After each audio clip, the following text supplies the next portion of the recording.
Warning: the Savage Nation contains adult language, adult content, psychological nudity. Listener discretion is advised.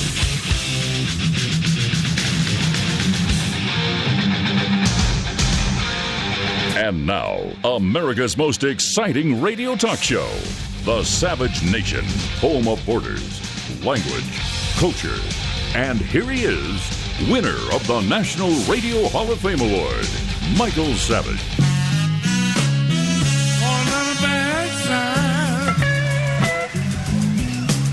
I've been down since I was getting the call. We are listening to authentic American music.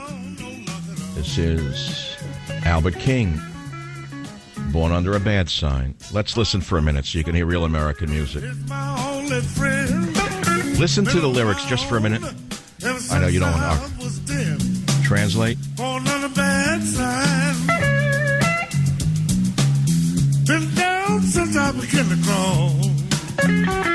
Been down since I can hardly crawl. I'm down, no luck at all. If it wasn't for bad luck, I'd have no luck at all. Welcome to the Savage Nation. Born Under a Bad Sign by Albert King, 1967. Written by Booker T. Jones. That's the music. And the lyrics by William Bell. This is authentic American music. And what's interesting to me is how this music developed from gospel to blues music, mainly out of the South, where people were suffering, no doubt, and how it then moved into rock and roll, picked up by white players, and now how even black music, which was authentically blues music, which blues was authentically black music, everyone knows that, how it's gone from blues to rap in only one generation. It's astounding to me. And today we're going to talk about what part of the cultural meltdown affects you the most. I think it's an important question. I mean, we know about borders, we know about language, but I've never talked about culture to any extent. And I'm going to focus on culture today and ask you again, what part of the cultural meltdown forced upon us by the hippie left offends you the most in your daily life? What would you like to see done? What does it to you? What do you hate the most? Now, I'm going to start with an obvious subject that's in everyone's mind because they forced it down our throat. We all know about the bathroom issue. You think this came out of compassion? You are mistaken. It did not come out of compassion. Now it's moved on to when asked about their sex, some are going with option X. Big article in today's USA Throwaway by William Cummings. And it's written like this: America has slowly begun to acknowledge that for many people, gender, first wrong word, is much more complicated than simply being a man or a woman. And a growing number of Americans are seeking recognition of a third gender, neither exclusively male or female, under the label non-binary. Okay, so there's a show on Showtime called Billions. Many of you don't know what it is. It's a small show. I've enjoyed it. And one of the characters is played by an actor, Asia K. Dillon, who I think is excellent, by the way. And I really enjoyed her a lot. So she opens up by saying, in this hedge fund when she's hired, because she's particularly smart, of course. She couldn't be stupid. As you well know, the next minority in line has to be smarter than everybody else. It's always that way. They're superior in every way. The superior virtue of the oppressed, as you understand, is the watchword of the left. So the line they wrote for her is, "Hello, I'm Taylor. My pronouns are they, theirs, and them." That's what the character says when she is introduced to one of the show's two protagonists. And that scene introduced the concept of so-called non-binary people and non-gender specific pronouns to many viewers, meaning Showtime, HBO, never misses an opportunity to rub your nose in the fact that you're an out-of-town boob. Now, does this offend you? I don't care whether it offends you. That's not the issue, not this particular show. The real issue here is the focus on culture today. What part of the cultural meltdown offends you the most? I'll give you some ideas. Is it the open pornography that is everywhere? Is it the legalization of marijuana being sold as a medical, let us say, cure, when in fact, you know, most people are smoking it in these clinics to get high? Is it the profanity coming out of the mouth of that slimeball on HBO and the others like him who have no sense of humor, and they confuse using dirty words with being humorous because they have no humor and no brains? Is it the violence displayed in movies by Katzenberg, Hatzenberg, and Matzenberg while funding peaceful causes? Is it the attack on Christianity, the constant attack on Christianity in every sphere of our lives? See what I'm saying? So while you're thinking about that, let's go to a few calls, a few of the topics that I'm going to talk about. And you're invited to call on which one offends you the most or such at 855-407-282. I know about the health care. I'm so not interested. The others talk about health care because it's easy. I talk about health because it's hard. And you have to take chances and you have to know what you're talking about. Today I'm going to talk about neither of those. So let's go to the cultural issue and the non-binary. Are you non-binary? Maybe I have non-binary issues. Listeners, I just got the ratings. They're through the roof again. And what percentage of my millions of listeners are non-binary? What if there's like a high percentage? It could explain an awful lot. Why do we have to hear about your sexual preference on a daily basis? What is the difference what your gender identity is, your sexual identity? Why do we care? Why do we have to be involved in your life and the further classifications of people? That's what most of us are asking. Most people are saying, you know what, do what you want to do. Leave me alone. Stop forcing it down my throat. Leave me alone already with your sexual issues. Now, I want to ask you something. Why do you think all these things are happening? Why do you think all of a sudden we've been jammed down our throats with these issues of sexual identity? And it's not all of a sudden. You know when it started. It started with the gay issue. Then it went on to, transgender, LGBT. I have to remember my acronyms, lesbian, gay, bisexual.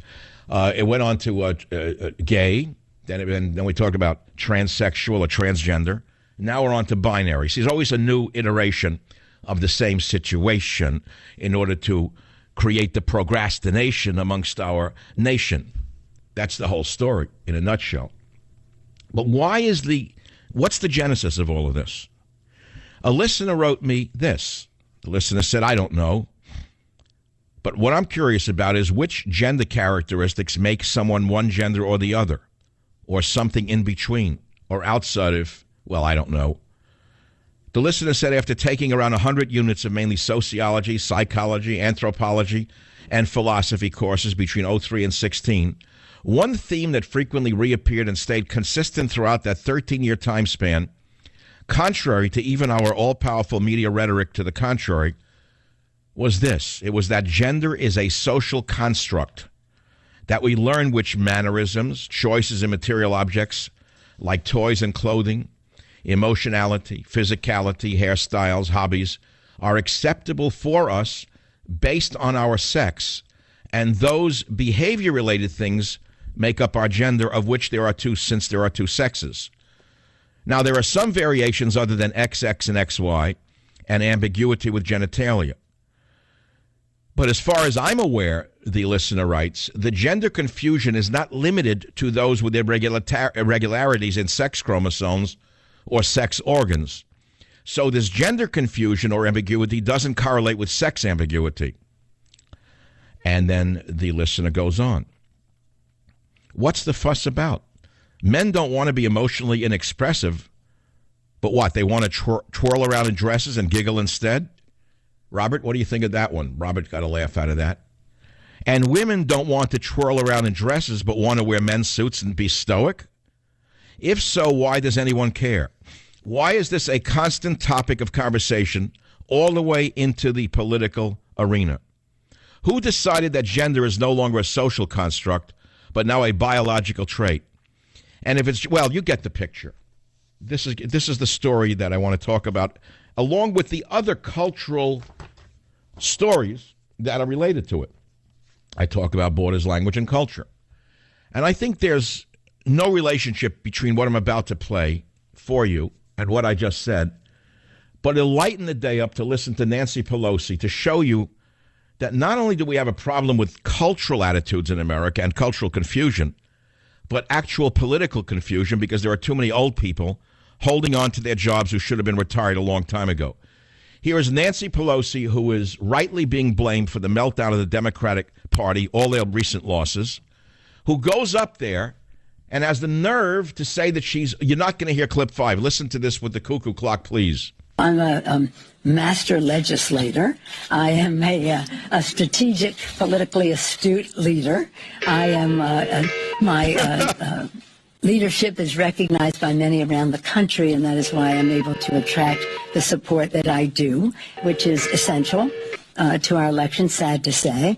I have experience in winning the Congress. When people said to us in 2005, you don't have a chance, be prepared for a Republican permanent majority, I said, Harry Reid and I said, we don't accept that. So we proceeded. We took the president from 58 to 38. President Bush won the election. So she's rambling on and on.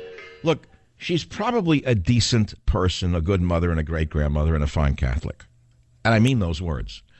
I actually had Nancy Pelosi on my show when I was a local host because we agreed on something, which was the issue of Taiwan. I don't know if you know that, a long time ago. But since those early days, she's become a total cuckoo clock. She is so far to the left that she's being blamed by Democrats themselves for their recent loss in Georgia, which is a big deal. It is a huge deal. It's a mandate for Donald Trump, and everybody knows that. Because a 4-point difference in any election today is a landslide, by the way. This country is so darn divided that a 4-point spread is a landslide. Do you understand that? Okay, so now we're going to go from that back to focusing on culture. What part of the cultural meltdown offends you the most in plain English? How we've gone from blues to rap in one generation. If you listen to music, and I listen to music constantly, as you know, I love music, I play music, and I know a little bit about music. I'm certainly not a musicologist, nor did I study it, but after many, many years of listening, you get to know a few things. And whether it is the origin of the great music called jazz in America, in the African-American community, or the origin of blues music in America from the African-American community, to the degeneration of music in America in all communities, you have to ask yourself, why is this happening? Now, I happen to have the answer to that question. At least I think I can give you an answer that has relevance to you. People are asking me, well, first of all, yeah, there is a cultural meltdown. We know it started in the 60s with the hippie revolution, but look where it's going now, and if it's not stopped, where is this going to end up? Well, I know where it ends up. Just look at ancient Rome. Do I have to tell you what Caligula did with young boys after he was through having his pleasure with them, if you want to get really graphic? This is what happens unless a culture is saved by the sane people. Now, that's one point I wanted to make, but there are others. Where does this go? It goes to the worst possible imaginings in your mind. Unless there is a reversion to the basic tenets of Christianity, the morality and the ethics of Christianity, this country is doomed, in plain English. That explains and brings me right back to my answer of who's doing it. That is why low-life comedians on HBO who hate everybody, include themselves, who are very well-known drug users, almost all of them are well-known and exploit the fact that they love drugs. Every one of them hates Christianity and hates religion, with the exception of Islam. They dare not say one word about what's going on with the invasion of Muslims into Europe. Not one word. But I'll tell you a little bit about Sweden in a moment. You're not going to believe what happened to that country because of their tolerance and their ultra-liberalism. So what I'm saying to you is there's a reason for this cultural meltdown. The radical left, which really is the left, there is no radical in the left. It's all left. All leftists are radical by nature. All leftists want to destroy the social order. All leftists want to bring it all down, man. All leftists believe in blowing up society in order to rebuild it in their own image. So what these cultural Marxists are doing by debasing our minds with drugs, sex, and rock and roll, if you want to put it in simplistic terms, is destroying our moral fiber so they can replace it with their immoral constructs. That's a complete and total introduction. I can go on, and I will for another few hours. This is the Savage Nation. I'll be right back. Join the Savage Nation. Call now, 855-400-SAVAGE, 855-400-7282. Savage. The Savage Nation is sponsored by Swiss America, the only company I trust with my financial future. Call 800-289-2646 or SwissAmerica.com.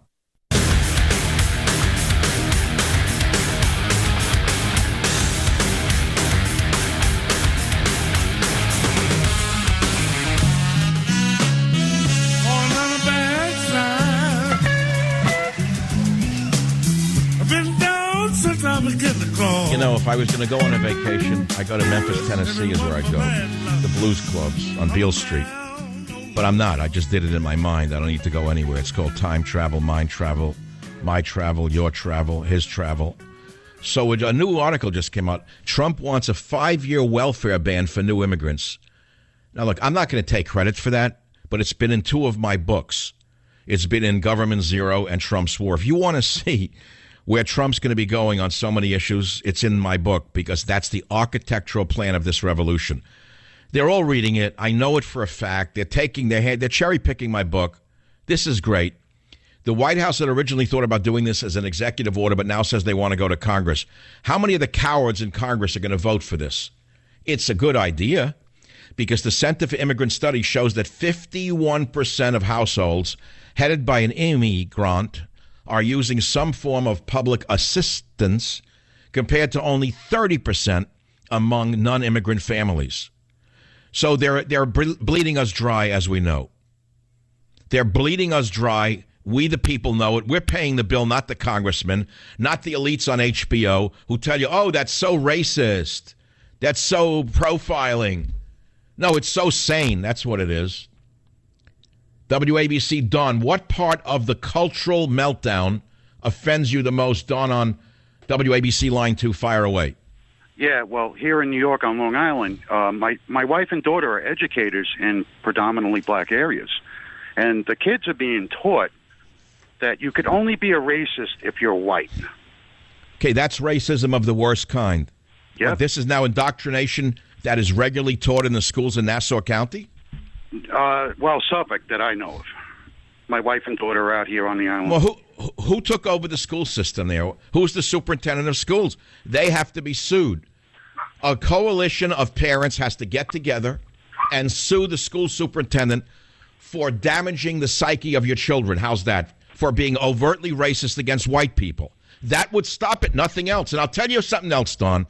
If you get together 5 to 10 people, I will raise the money for that lawsuit. How's that? Oh, that'd be wonderful. I will raise the money as I've done for cops and soldiers. I've had enough of this. I'm going to become an activist again. I've told you I'm not an activist. I'm only a talk show host. I just changed my mind. I've had enough of this. We're going to raise money. We're going to sue school districts and school superintendents who are telling white kids that they're racist because of their race. This is going to stop. And then we're going to sue to have them thrown out. We're going to sue to fire them. We'll sue them personally for damaging the self-esteem of our children. Do you hear what I'm saying to you? I can guarantee you these cowards will crawl under the rock they came out of. Join the Savage Nation. Call now, 855-400-SAVAGE, 855-400-7282. Savage.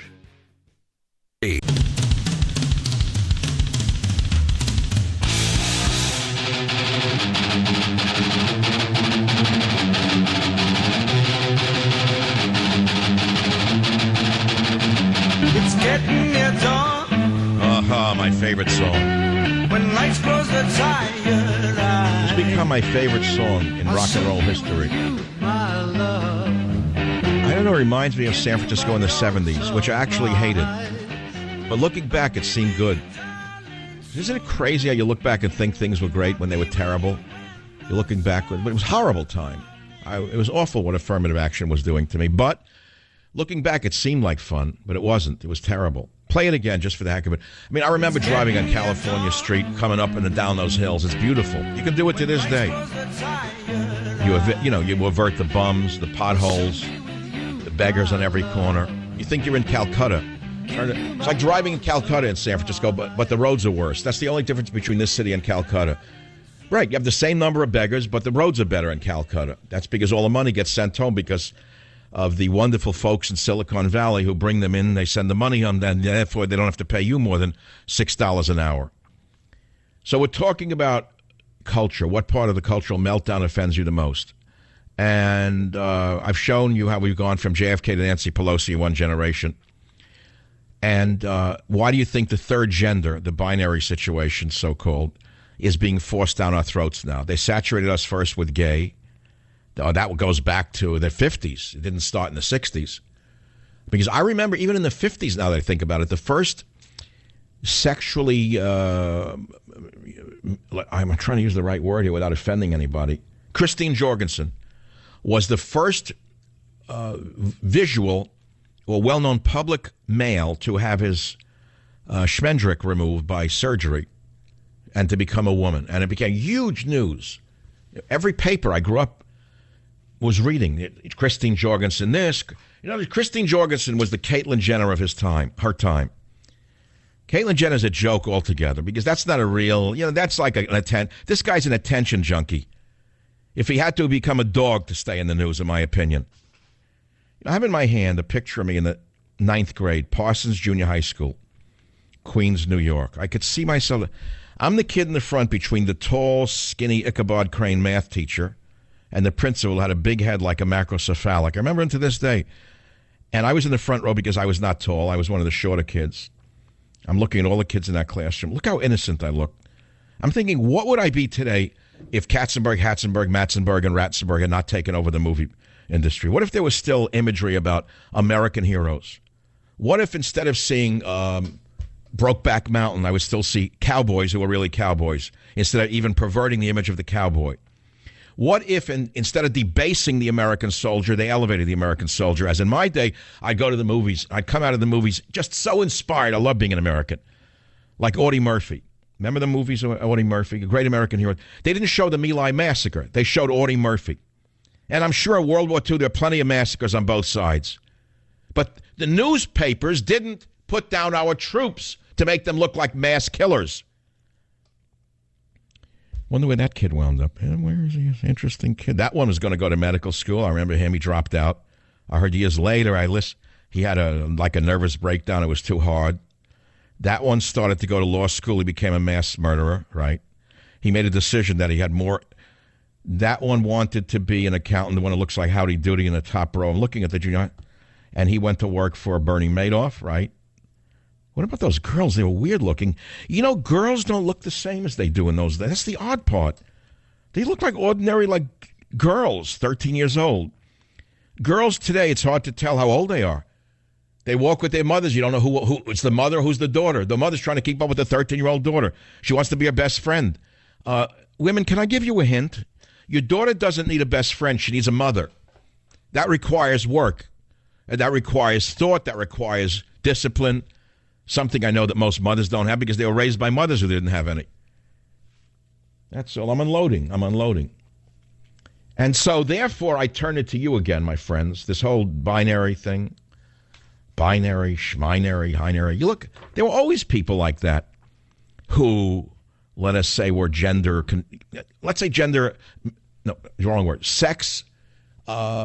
ambivalent. Let's put it to you that way. It's not an unusual thing. If you lived in a big city, as I did as a youth, now I don't. I live in the boonies. San Francisco's not really a big city. It's San Francisco's an out-of-town provincial town that poses as a big city. London's a big city. New York is a big city. Chicago's a big city. L.A. is a big city. San Francisco is a quaint city. Think of the trolley cars and Nancy Pelosi.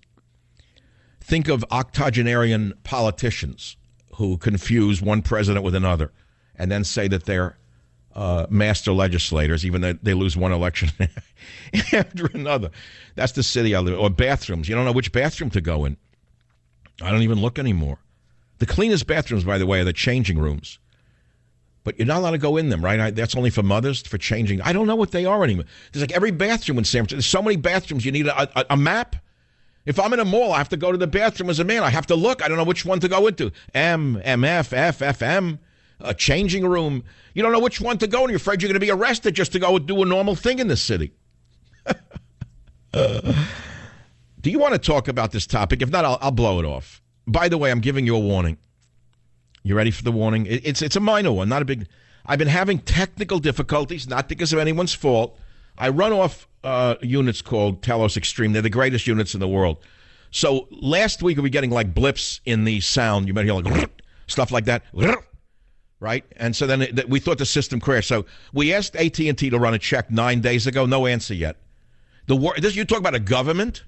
There's nothing worse than a monopoly. It's worse than a government, which is why do you understand why I go crazy on Google and Amazon and all these big companies, why I say they have to be broken up? Because monopolies are bigger than governments in many cases, and they're less responsive than governments, incidentally, because they have no consequences if you get mad at them.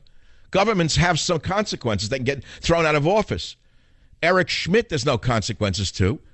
What if Tim Cook does something at Apple that you don't like? What are you going to do, sue Tim Cook? There's no go back to Tim Crook.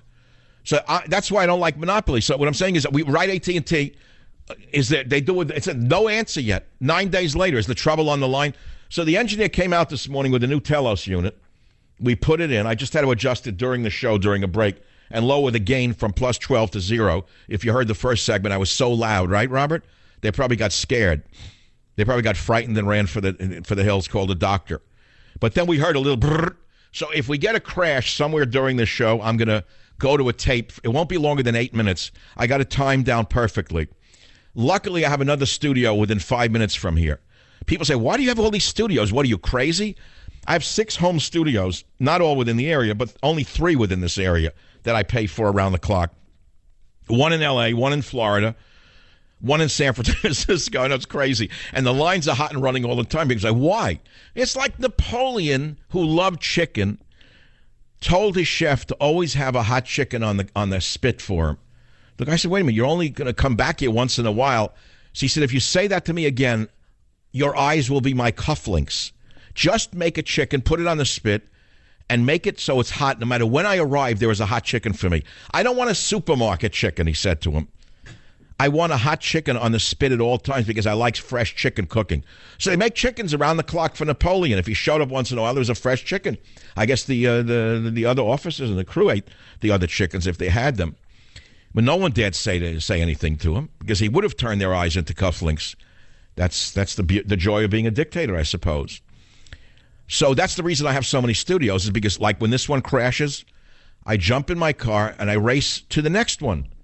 And that one's solid. That's a good one because I just spent a fortune de-infesting the house of, like, critters that were eating the wires. That's the truth. That's the truth. They eat wires. You know that rodents eat wires? What is that about? What, are they crazy? What is a rodent like rubber for? Why can't we put some toxin in the wire, like the rubber of wire? Anyway, I'm getting off track here because it's much more interesting than Obamacare or Trump care, to be honest with you. I'm not going to do that. It's summertime. Okay, so why are they shoving it down our throats? The cultural disintegration I'm talking about. To me, the worst of it all is not pornography. It's the violence that Katzenberg, Matzenberg, and Ratzenberg, the peaceniks, put down our throats every day. And I saw it start in the 80s. It's not like the first that there were guns in the movies. We understand guns sell. In the 80s, every movie poster showed a girl actress or a girl or boy actor. It was such an ugly posturing. They always had their hips, like, out. Remember the pose? It was always there. And there was always a pistol in their hand with a leather jacket. They were all tough guys and murderers. That led to the violence in the inner cities, where every kid wanted a gun to look like a movie star. Thank you, Harvey. I love the guy who produces the most violent movies in the history of America. Harvey Weinstein is the most anti-gun man in the world. He wants to do a movie against the Second Amendment and the NRA. Don't you love it? Why are they such hypocrites? Is it guilt, stupidity, insanity, or too much success for too little talent? I don't know the answer. Someone writes this. Savage, don't all the things you're mentioning that are being shoved down our throats target our sense of personal identity? It's like emotional abuse. When you look at the way it seems to be causing widespread insecurity regarding sense of self and self-worth, sense of safety, and trust in other people and the world in general, common impairments in victims of abuse. Like the message is that we should question our sex and gender, like are we men and women, or have we been wrong all our lives? Our ethnicity and nationality, such as are we or they racists because they want borders, immigration control, and immigrant assimilation? Our morals are under attack. Are we, they repressed or hateful for cringing at pornography and violence, or because we, they feel confused by same-sex marriages and families? And then the emailer writes, emotional abuse leads to insecurity and makes the abused easier to control. Now, that's the rub. There it is, the answer. That is exactly how the left is operating. See, there's very little real philosophy being taught in the universities today. It's antiquated in many ways. Yes, you can still read philosophy that was written in the 19th century and maybe the 18th century and maybe before that, when philosophy was still a fine art. But current philosophy is nothing but propaganda. The only philosophy that's left is on my show. I'm actually the philosopher of the airwaves. If I were to say the best part of my show is the philosophy of this show, whether it's me or my callers. I absolutely tell you right now, there's no better philosopher in the country than me and this show. I don't do it all the time. I can goof around. I mean, my show can be like an Instagram message, too. You know, I read that on Instagram, people, like the most popular people on Instagram show their pets all the time and what they're eating. I can't believe that.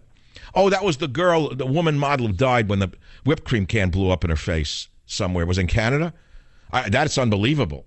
I mean, I don't eat whipped cream, but who makes a whipped cream can that blows up? God rest her soul. The can blew up. Poor girl died. Hit her in the chest. She got cardiac arrest. But I was reading about her story. I don't know who she was. It says that she put on her Instagram constant pictures of her pets and what she was eating. So a bell went off in my head. I said, you know, I talk a lot about what I eat and my dog. So maybe I should do more of it instead of less of it.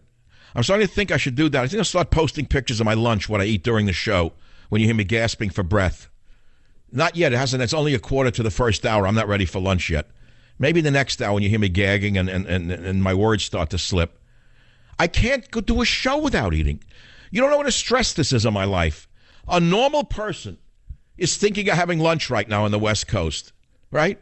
A normal person either had lunch or soon they're going to go have lunch. Not me. I got to work right through it. Look, I chose it. In the past, my show used to be later, so I'd have a normal lunch, take a nap, and do a show, boom. It was a night show. Any show after the normal hours of a day part show, which is 9 to 6, is day part. Over after 6 is a night show. Nothing wrong. I did it for 13 years. I loved it. But I love this hour. The thing is, the sacrifice is I can't eat a normal meal like a person. It's like gagging and grabbing and gagging. But it keeps me fit. Hasn't killed me yet. You know, when I first started in radio, I thought I wouldn't last a year. I thought I'd die. I remember, I got to tell you the story. I got sidetracked with culture. I don't know how. I was going to talk about the SEAL, the Canadian SEAL who shot one of the ISIS slime bags at 2 miles. No one's ever done this. And what my Navy SEAL friend from SEAL Team 3 sent me about. It's very funny. But that'll take me a minute to get to. When I first started radio, I remember thinking, first I started eating foods I hadn't eaten in 30 years for energy. I was a pretty fanatical dieter. From all the books I wrote on health, I was no hypocrite. I had to. I mean, I was slender. I weighed 135 pounds, something like that. I looked great. But once I got into radio, I had such a need for energy. You understand that radio, you have to be like an opera singer to do this right. You have to understand it's like Pavarotti cannot live on non-gluten bread. I guarantee he needed his Italian bread. I guarantee you that Pavarotti ate his pasta pretty good. He didn't look for the gluten-free pasta in Italy before he went on stage at the Met. What's this with me? Join the Savage Nation. Call now, 855-400-SAVAGE, 855-400-7282. Savage. The Savage Nation is sponsored by Swiss America, the only company I trust with my financial future. Call 800-289-2646 or SwissAmerica.com.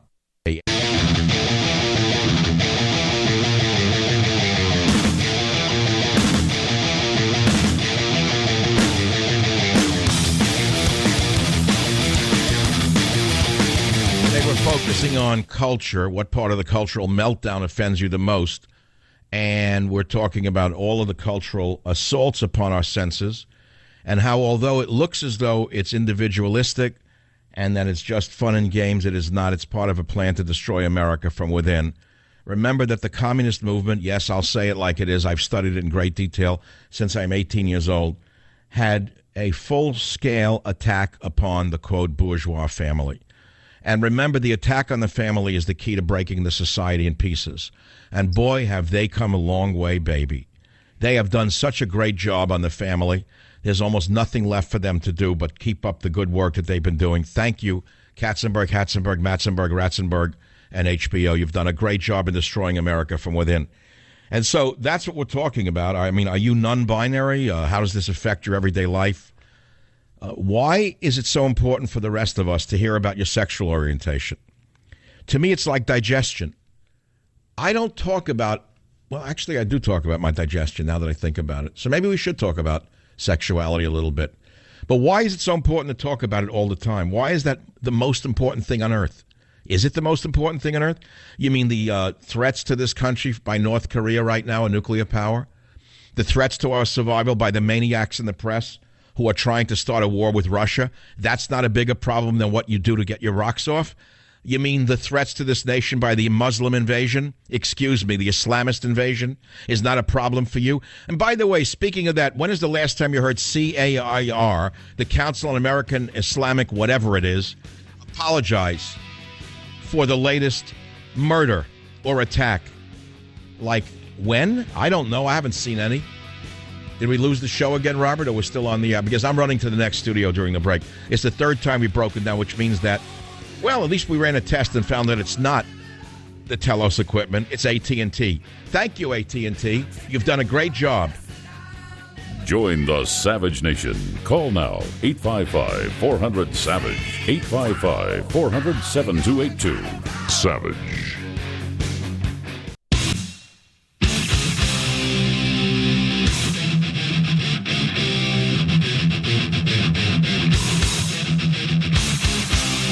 Warning: the Savage Nation contains adult language, adult content, psychological nudity.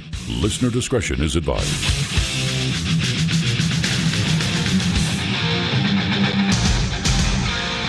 And now, America's most exciting radio talk show, the Savage Nation, home of borders, language, culture. And here he is, winner of the National Radio Hall of Fame Award, Michael Savage.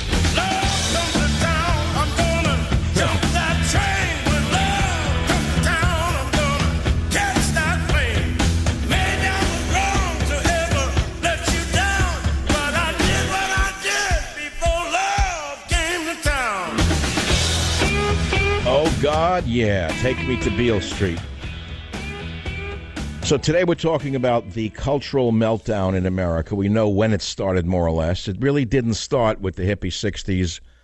I would say it really started with post-World War II, going back to some movies such as Rebel Without a Cause, if you want to like put your finger around a time period, 55, 56.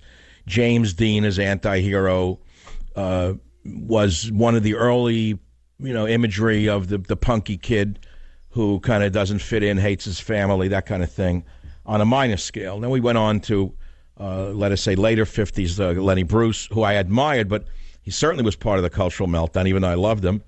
What did I know about cultural meltdown? I thought he was funny. So that's how it starts. It's like, oh, yeah, that's funny.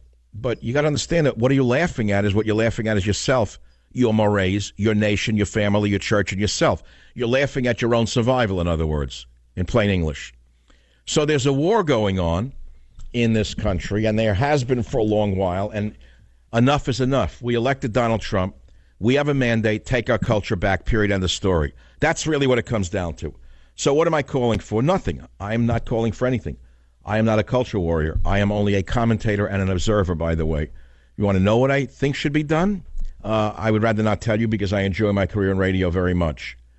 So I've asked you today about these questions. By the way, I'm in a new studio.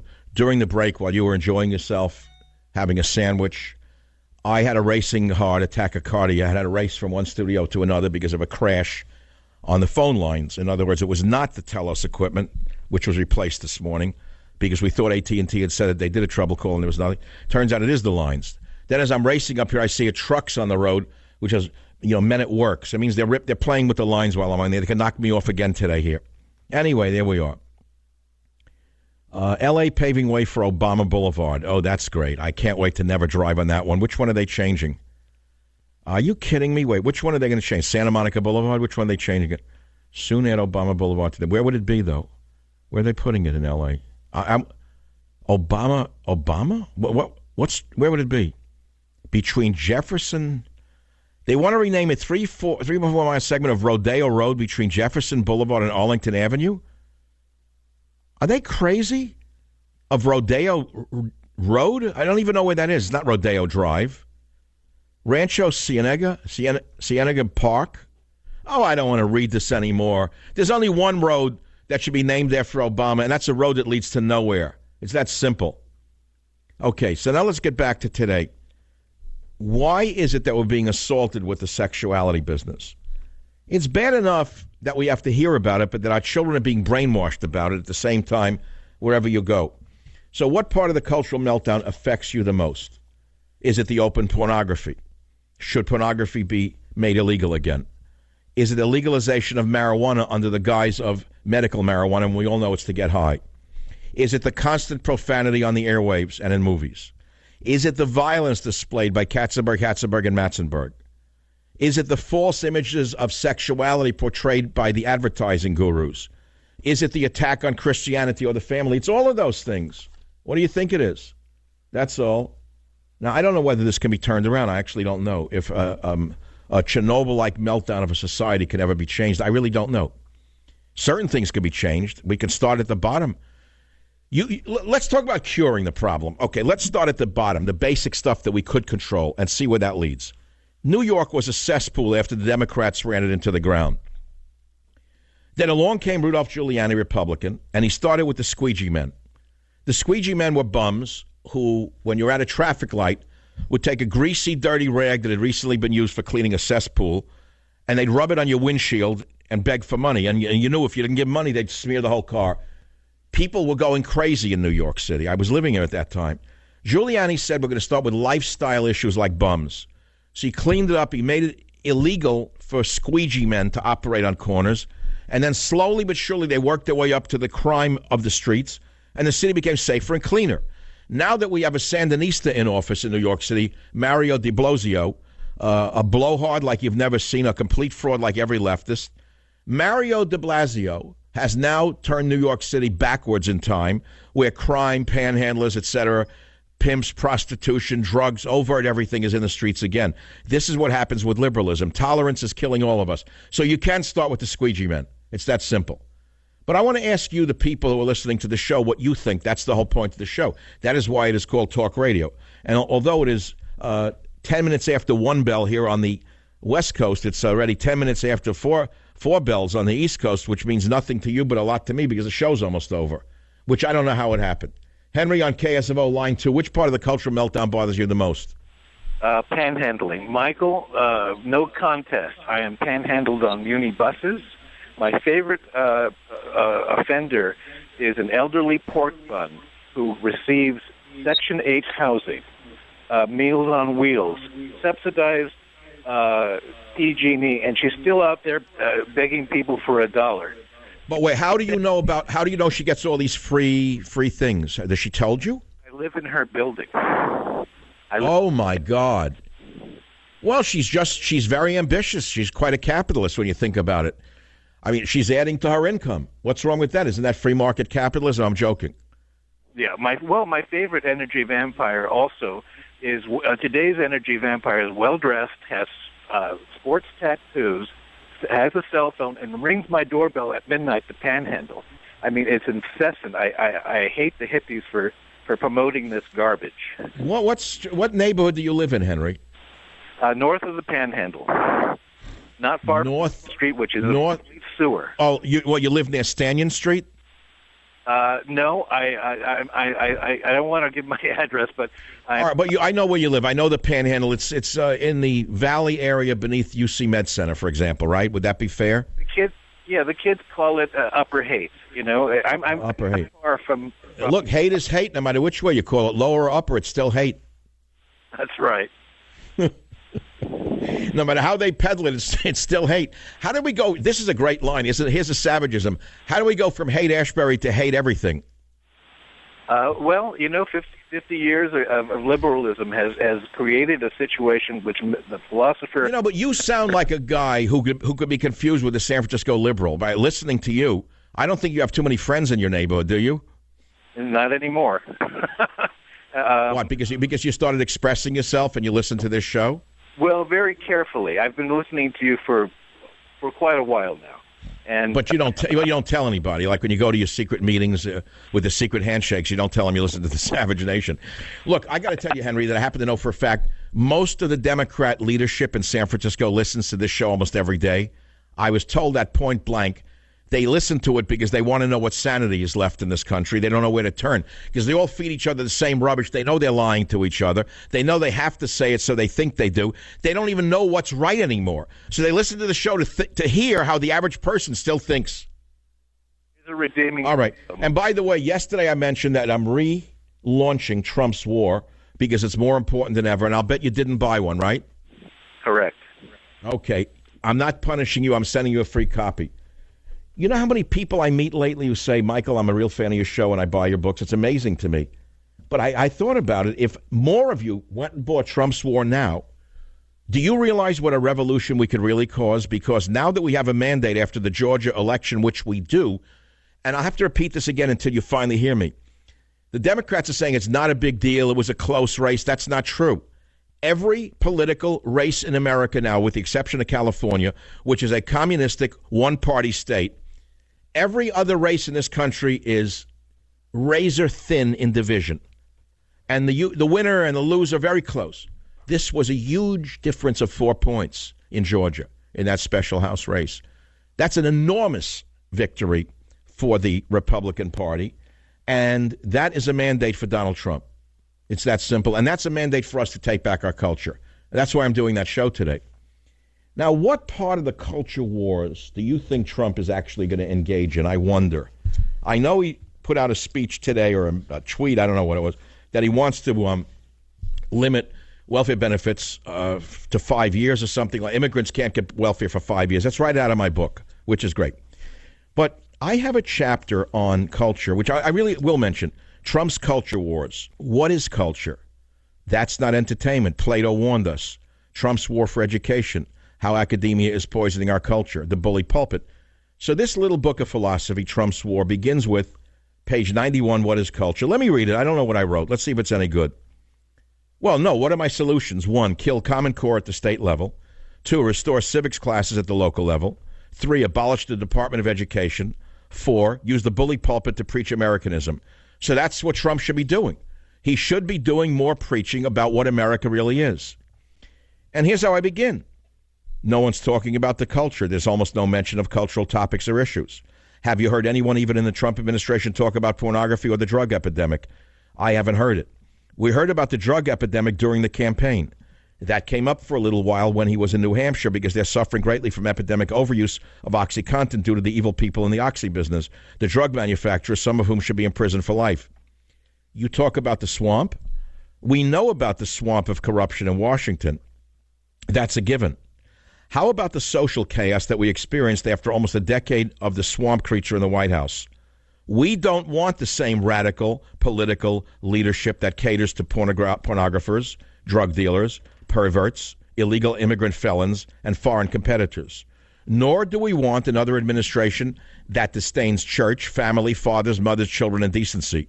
It seems to me that in America, justice is not only blindfolded, she has been castigated altogether. It is a perverted masquerade where the rich are innocent even when proven guilty, and average Americans are guilty with no money to prove their innocence. Their rights are mocked and their values the brunt of filthy humor on HBO. When this kind of disease appears on Earth, nature usually follows with its opposite. When the world order collapses this way, what usually happens? What inevitably follows this kind of decadence? Simply this. At some point, anarchy and social decay are followed by tyranny and oppression, as they were in Weimar Germany. But unlike in Weimar, we pride ourselves that we have a good economy and delude ourselves it can't happen here. I can give you one example after another proving that it can happen here. I'll be right back. Join the Savage Nation. Call now, 855-400-SAVAGE, 855-400-7282. Savage. The Savage Nation is sponsored by Swiss America, the only company I trust with my financial future. Call 800-289-2646 or SwissAmerica.com.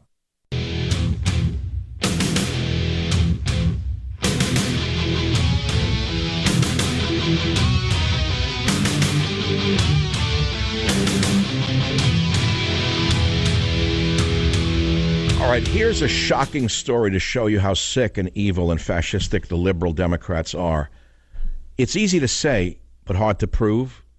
Very easy to prove in this case. I just read from Paul Bedard of the Washington Examiner that a Democrat on the Federal Election Commission is wanting to widen the probe of Russia's alleged interference in our elections, to the Drudge Report. Do you have any idea how sick this woman is? Do you have any idea how fascistic Democratic Commissioner Ellen Weintraub is? Do you have any idea how sick these liberals really are to think that they want to use the power of the government to override the states, to destroy websites that are not owned by them? This is Ellen Weintraub, whoever this creature is, saying she is doing this as a result of petitions from leftist groups, that would be groups funded by George Soros, demanding a wider investigation, and she wants the FEC to push for commission support for her idea. They want to now investigate the Drudge Report in the Russia probe? This woman is a fascist. This woman should be investigated. I would demand an investigation of Ellen Weintraub and where she gets her money from. I'd like to know who's funding Ellen Weintraub. I'd like to know who supports Democratic Commissioner Ellen Weintraub, whether they are foreign or domestic, and I'd like to know where their money comes from, because I can guarantee you, if you smelt it, you dealt it. I learned that in the 5th grade. This stinks to high heaven. This is sick. You'll talk about the culture wars. The culture wars are now spinning over into wars upon freedom of the press. Period. End of story. WBSB, Connie, line 4. Go ahead. What's your comment? Well, what upsets me is the desecration of the young people's body, and this goes way beyond only the young people. Not only the young people, but the grown-up, tattoos all over. You go anywhere, you've been served your food, you see these young people, all pierced and tattoo, and I'm thinking, whatever happened to the youth? They deface. So you're in other words, when you go to get food, you don't like someone with piercings or tattoos? Not at all. Not only that, too. This is a very strange phenomenon going on. When I go to races with my daughter, we race a lot, marathons. I think that, and this is based... Wait, you race maricones? What do you race? Marathons. We run on races, 13-mile marathons, 26... Oh, marathon. I'm sorry. I wasn't trying to be facetious. I thought you were racing maricones. I didn't know. No. What I have observed is that the poor white males, this is mostly on the white guys, they're the ones... All right. Wait, hold on. So we're just talking about what part of the culture wars offend you the most. You know and I know that no one's going to ever tell people they can't have tattoos and serve in a restaurant. That would eliminate half the staff. Moreover, if you eliminated tattooing, the military would dissolve. So I don't know that tattoos are the issue. Piercings are another story. They are a clear and present threat to our hygiene. There is no question that piercings and food service don't belong together. I thank you for that call. But, there are piercings and then there are piercings. How do you know where the piercing is? What are you going to run somebody through a metal detector before they serve you a cappuccino? So the whole thing, that's an area I would say, it's not my business. You want to pierce, you want to tattoo, I don't like it. It's your business, your skin. It's the old Lenny Bruce joke again, going back to him. He was Jewish. So he came home with a tattoo on his left arm. And he said he came home and his Aunt Minna screamed like a seagull. Ah! What'd you do? Now you can't be buried in a Jewish cemetery. She said, Aunt Minna, don't freak out. When I die, you can cut my arm off and bury it in a Christian cemetery and bury me in a Jewish cemetery. So that was a funny joke at the time. But actually, when you think about it, it was, again, a cultural assault in a certain way. Funny, yes. Brilliant, yes. But also an assault upon the sensibilities of his Jewish followers, of whom there were many. See what I'm saying? In other words, what starts out as really funny, great humor can end up with what we have today. Yes? No? Maybe. Back in a minute. Join the Savage Nation. Call now. 855-400-SAVAGE. 855-400-7282. Savage.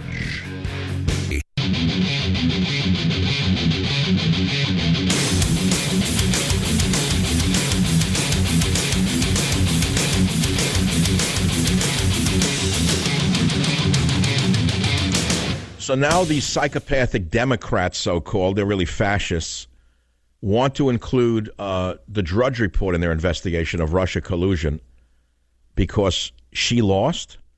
I think they should expand the investigation and investigate all Americans who voted for Trump to see if every voter for Trump colluded with Russia, because that would explain why Hillary lost. The far-left Democratic demons should investigate every American who voted for Trump and see if there's any ties to Russia in some way. Crazy, sickening. Well, I'm sitting here, I'm enjoying the show. Well, what you talk about, yesterday I talked about psychosis and what is psychosis and neurosis. The whole Democrat Party is irrational, hysterical, and psychotic. Crazy. And here's this Ms. Weintraub. Ms. Weintraub belongs in Creedmoor Mental Hospital. They should reopen it just for her and and her cohorts. This is crazy. Does she know how psychotic this sounds? Miss Weintraub, who is this woman? Weintraub on the FEC wants to investigate the Drudge Report for collusion with Russia? Crazy woman. There used to be a mental hospital on Long Island, Queens, called Creedmoor. The rest is history. It's there, I guess. They turned it into housing. I don't even know what's there anymore. But this is crazy. I mean, the collusion was Obama colluding with activists, if you want to call them that, in elections in, let's see, Israel. They try to stop the re-election of Netanyahu. So there's collusion. Obama colluded in Ukraine. Obama colluded in Russia to reinstate the Muslim Brotherhood. Do you have any idea how upside down this really is? So I'm talking about cultural meltdown. Everything's melted down. Now, you can't blame Obama, but he was almost the final. He was the picador. While there were many matadors goring the American way, it was Obama who was the picador who drove the stakes into the bull and then tried to put one into the heart of the bull. I think he missed. I think that we can heal the wound. And it will only start when we try all of them for what they did to this country. How many times have I told you there has to be consequences for this activity of these illegitimites? All right, that's one statement, but I have no power. So we'll stick to the stuff that we, the little people in the peanut gallery, can talk about, which is the cultural meltdown. What offends you the most? But wait, I didn't get to that story about a sniper, Canadian sniper. I didn't know they had anyone who could shoot in Canada. Shocked to find that out. I didn't know they still train boys to shoot guns. They don't consider it too manly. Yeah, here's the story here. And I don't have a story. A Canadian sniper. Canada doesn't even have a team in the military there, but they have like a special forces sniper team because they're good shots in Canada. There's still men left in Canada somewhere. And Trudeau, believe it or not, sent a team of them over there. One of them just did the longest kill shot in sniping history, 2 miles. Now, that doesn't sound like a lot to the average gunophobe out there. It's the longest shot in history. It's the longest known kill in history. There are so many elements involved, not only distance and altitude and longitude and windage and the ballistics and this. I mean, you have to be a genius. You have to be a mathematical genius as well as everything else to pull it off. So I have a friend. I wish I could find his email. Maybe I could find it right now because it was he's a SEAL Team 3 sniper. He actually did a film of me, which we never released, And he's retired, obviously. He's now doing other things, been many years. But he said it just shows you what a steady diet of beer and meatloaf can do for a man's aim, which was very funny. Because I know he likes meatloaf and beer. I've had it with him. And his aim is probably still pretty good. So that's the story today. What else is in the news? There's so many things we're talking about. That's why I'm playing music for you today, to show you how we've gone from, the blues. I say how we've gone from the blues to rap in one generation. That's an example of cultural meltdown. If you listen to the lyrics of blues music, it's sweet, it's full of heartache, it's full of soul, it's full of the soul of the artist, right? Whether it's the guitar that cuts right through you, or it is the lyrics or the voice of the musician. It's always about tragedy and loss and want and need. That's human. That's so human. And what is rap about? Hatred, murder, ugliness, stealing, beating people up. It's violent. So that's a meltdown right there. And I'm not saying we can turn that around, but where did the blues music originate? What did it derive from? It derived from gospel music, church music. Most of the early grade blues musicians worked in churches and choirs. They sang, they played instruments. I don't know if you know that. The greats, you look it up. They all came from the background of Christian churches. And they created the great blues music. And then white musicians loved it so much. They were very talented. Don't think I'm knocking it. And a lot of white musicians did semi-blues music in a new beat called rock and roll. And that devolved now to what we have today. There's no rock and roll anymore, obviously. It's what it is. So what part of the cultural meltdown affects you the most? It's like everything, all of it. What part do you like? I mean, that would be a better question. It's like set and frame. I've been asking the wrong question, which is what part of the culture is still left? I mean, I haven't asked that. I should ask the other one, what part of the culture is still right? That's the real question. 855-400-7282, KSFO, Mike, line 8. Go ahead, please. You're on the Savage Nation. Hello, Michael. Yep, you're on the radio. Hey, buddy. I'm a big fan. This is the fourth time I heard your show, and I love it. I'm a new fan. And I just want to talk about just how the widespread ignorance of the people, man, is really what's killing this culture. The principles and values that unite us all, that come from our sovereignty, the equality, the freedom and liberty that everybody's forgotten about. Because there is really no culture. We're a mixed culture. Adolf Hitler said the mixed culture can never succeed. And I would stop right there. See, I've heard that argument before, but when I began in radio, I thought about it long and hard, and I defined our nation as defined by our borders, language, and culture. So people would say to me, well, what is our culture? America has no culture. It's a polyglot nation, but that's not true. Our nature, meaning the culture of our nation, I said it is defined by our Bill of Rights and the U.S. Constitution. That fundamentally is our culture. Do you know that? That is, absolutely. But nobody really cares about these things. They're not willing to fight for these things today. I understand, but that's where I say borders, language, culture. Bill of Rights, Constitution. But where did the Bill of Rights and Constitution derive from? Let's go back. First step, Magna Carta, England. Where does that derive from? Rights of man. Where does that derive from? People don't want to accept it. It comes from the law of the religion called Judaism, where rights of man were defined, and also the responsibilities of man were defined. This is what's missing in our culture today, is that everybody wants their rights, but nobody wants to pay for it. Everybody wants their rights, but nobody understands they also have responsibilities to the society. So this is what I'm trying to say to you. That's all. Rights and responsibilities. That's all. 855-400-7282. 1.4 million illegals working on the stolen Social Security numbers. You talk about a nightmare. You need massive deportation. Any illegal working under a stolen SSN gets thrown out of my country. This just came out. It's on the top of Drudge. It's linked from another fascistic source because it tells the truth. 1.4 million illegals working under stolen Social Security numbers. So let's say you're a person in the middle. You're a liberal or you're undecided. Do you realize they're stealing the money from you? Do you have any idea that you are paying for those costs? This is identity theft. The IRS knows of 2.4 million people a year who file taxes using an individual taxpayer ID number, which is generally given out to immigrants who are not authorized. For what? You know what I'm saying. Who are not authorized to work. But the IRS is not allowed to talk with Homeland Security to help agents identify who and where these taxpayers are. So we know at least 2.4 million people who are committing crimes who should be thrown out of the country. The migrants file their forms with their ITINs, but the W-2 forms they submit show valid Social Security numbers, which they fraudulently gave to their employer to clear an initial work authorization check. You talk about a staggering problem in America? A staggering 87% of forms filed online using ITIN showed income credited to a Social Security number and some fraudulent behavior. Now, who is advising these illegal aliens on how to do it? The lawyers. The immigration lawyers. You want me to tell you the solution to this problem? First, arrest all the immigration lawyers who were involved in any form of identity theft. Arrest them all. Every one of them.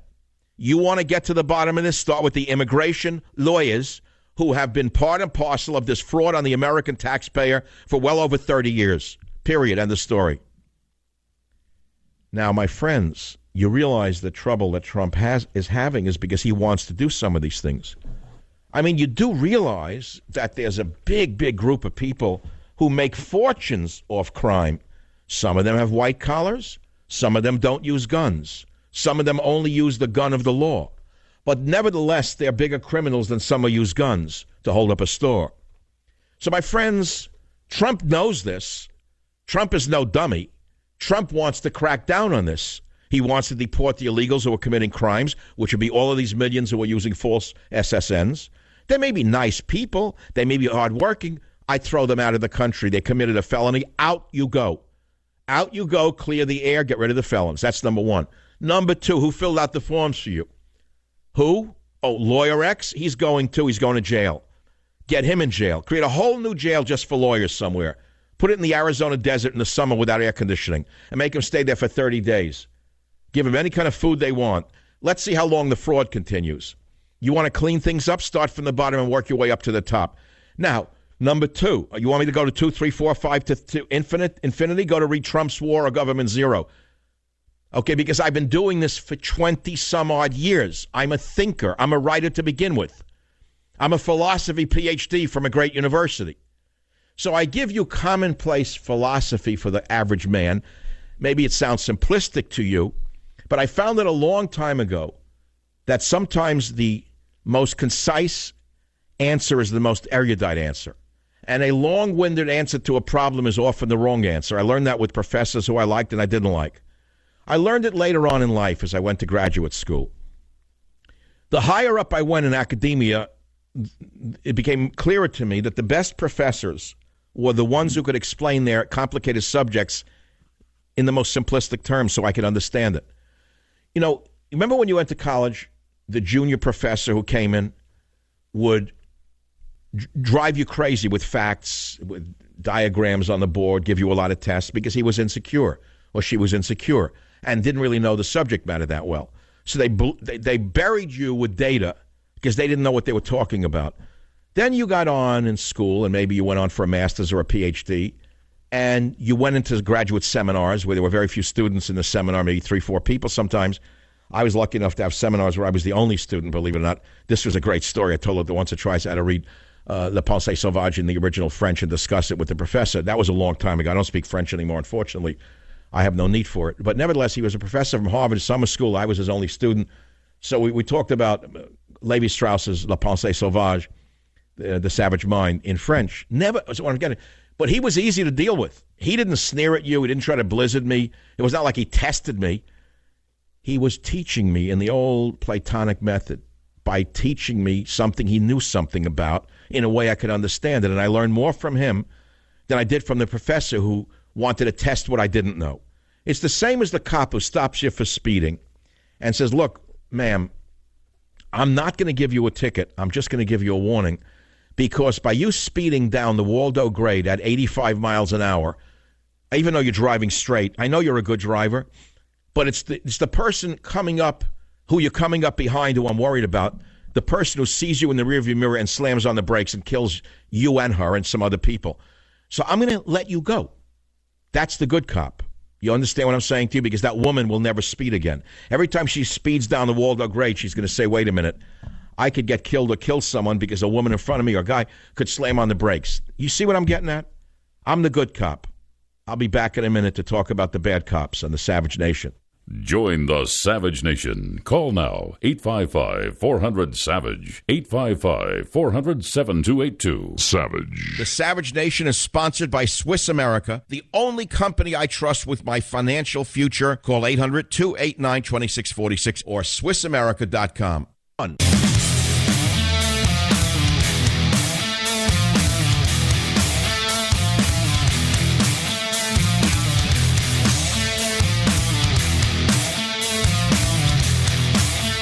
We will return to the culture wars in a moment on the Savage Nation, but I want to tell you about, well, something you know about. I have a passion for living a healthy lifestyle. I've talked about it. I've written about it, and it includes clean eating. And I told you, and I'll tell you again, Super Beets is one of the most impressive functional foods I've ever seen, and that's one of the reasons I advertise it.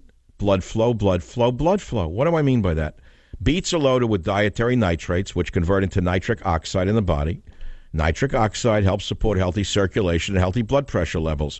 Well, Super Beets is the most convenient way to get these dietary nitrates to specifically help support healthy blood flow and circulation. You see, Super Beets works 3 times faster to give you results that you can feel, and it tastes great. I take Super Beets every day. I can feel the energy and stamina it gives me within 20 minutes, and I want you to feel it too. You can get a 30-day supply absolutely free. It comes with your first order. It's backed by a money-back guarantee. You're also going to get a free book called Beat the Odds and free nitric oxide indicator strips, which will let you see the difference for yourself, and you get free shipping. You're going to love the results you feel. They're guaranteed to get your money back. All you got to do is call 800-481-0504. That's 800-481-0504, 800-481-0504.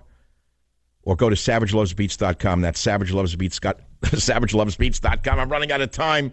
Paula on KSFO, go ahead, please. You're a transgender. Tell us your story quickly. Okay.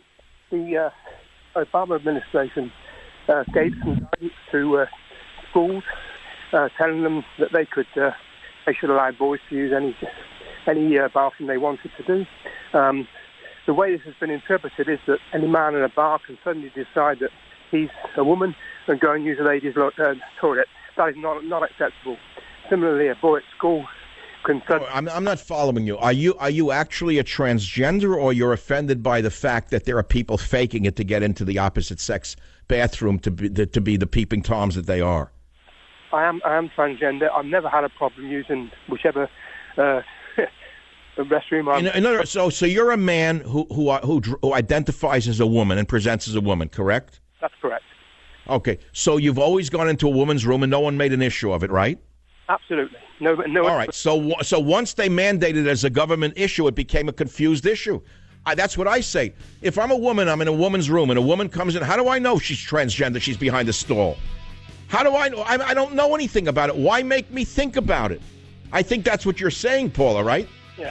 All right, so I'm saying to each his own, leave me alone, that's all. I'm not bothering you, don't bother me. They have a stall in the room, in the bathroom. Why? Where do you think Leslie Stahl came from? How do you think she got her name? I'm joking. Just attracting your attention. I'll be back. Be here, be nowhere. Join the Savage Nation. Call now. 855-400-SAVAGE. 855-400-7282. Savage.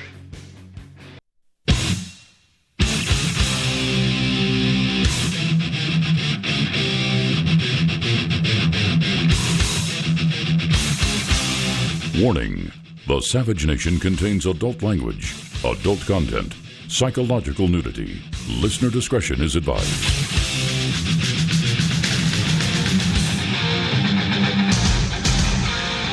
And now, America's most exciting radio talk show, The Savage Nation, home of borders, language, culture. And here he is, winner of the National Radio Hall of Fame Award, Michael Savage. The real issue here is the focus on culture today. What part of the cultural meltdown offends you the most? I'll give you some ideas. Is it the open pornography that is everywhere? Is it the legalization of marijuana being sold as a medical, let us say, cure, when in fact, most people are smoking it in these clinics to get high? Is it the profanity coming out of the mouth of that slimeball on HBO and the others like him who have no sense of humor, and they confuse using dirty words with being humorous because they have no humor and no brains? Is it the violence displayed in movies by Katzenberg, and Matzenberg while funding peaceful causes? Is it the attack on Christianity, the constant attack on Christianity in every sphere of our lives? See what I'm saying? So while you're thinking about that, you're invited to call on which one offends you the most or such at 855-400-7282. I know about the health care. I'm so not interested. The others talk about health care because it's easy. I talk about health because it's hard. And you have to take chances and you have to know what you're talking about. Today I'm going to talk about neither of those. So let's go to the cultural issue and the non-binary. Are you non-binary? Maybe I have non-binary issues. Listeners, I just got the ratings. They're through the roof again. And what percentage of my millions of listeners are non-binary? What if there's like a high percentage? It could explain an awful lot. Why do we have to hear about your sexual preference on a daily basis? What is the difference what your gender identity is, your sexual identity? Why do we care? Why do we have to be involved in your life and the further classifications of people? That's what most of us are asking.